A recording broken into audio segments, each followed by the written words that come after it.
Assalamu alaikum wa rahmatullahi wa barakatuh. Que la paix soit sur vous ainsi que la miséricorde et la bénédiction. La réflexion du jour va porter sur trois sujets qui sont mélangés de part et d'autre. D'un côté, ce qu'on appelle les patriotes, les droitistes, et de l'autre côté, les gauchistes et les gens issus de l'immigration.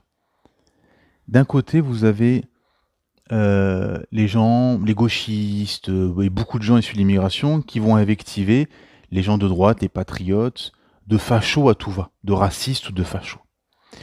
Et en fait, c'est très simplé, c'est très simpliste. Pourquoi? Parce qu'il y a trois choses qui sont distinctes qu'il faut comprendre. Il y a premièrement le racisme simplé. Hein, lui, je l'aime pas parce qu'il est noir, lui parce qu'il est asiatique, il a les yeux bridés, etc. Je n'aime pas. Donc ça, c'est le racisme simplé qu'il y a dans toute société, malheureusement. Il y a le racisme par conséquence. Donc là, c'est beaucoup plus intéressant parce que c'est un racisme qui découle des mauvais agissements d'une communauté, d'une ethnie, d'une origine qui est venue dans une société et les locaux les connaissent de façon défavorable parce qu'il y a beaucoup de racailles qui émergent de eux, il y a beaucoup d'incivilités qui viennent de leur part, etc. Donc ça, c'est le racisme par conséquence. Et il y a le combat contre l'islam.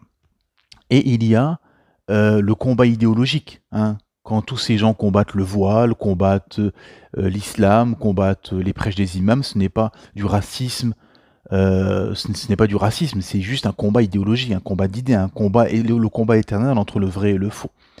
Et de l'autre côté, il y a aussi trois sujets qui sont mélangés de la part des, euh, ce qu'on appelle les patriotes et droitistes, qui vont mélanger les racailles de banlieue, issus de leur système, qui vont mélanger les agissements culturels des gens issus de comment dire, qui viennent d'endroits extra-européens, hein, et qui souvent sont même des actes culturels qui sont en contradiction avec le dogme, avec l'islam, et l'islam.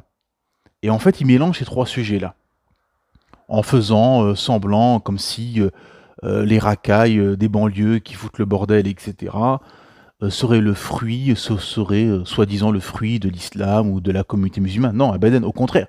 L'islam interdit la justice, interdit les actes, tel acte. D'ailleurs, le prophète Mohammed sallallahu alayhi wa sallam a prophétisé ces racailles, cette indécence, cette immoralité, etc. Au contraire, dans un État islamique, beaucoup auraient été lapidés et auraient eu la peine de mort.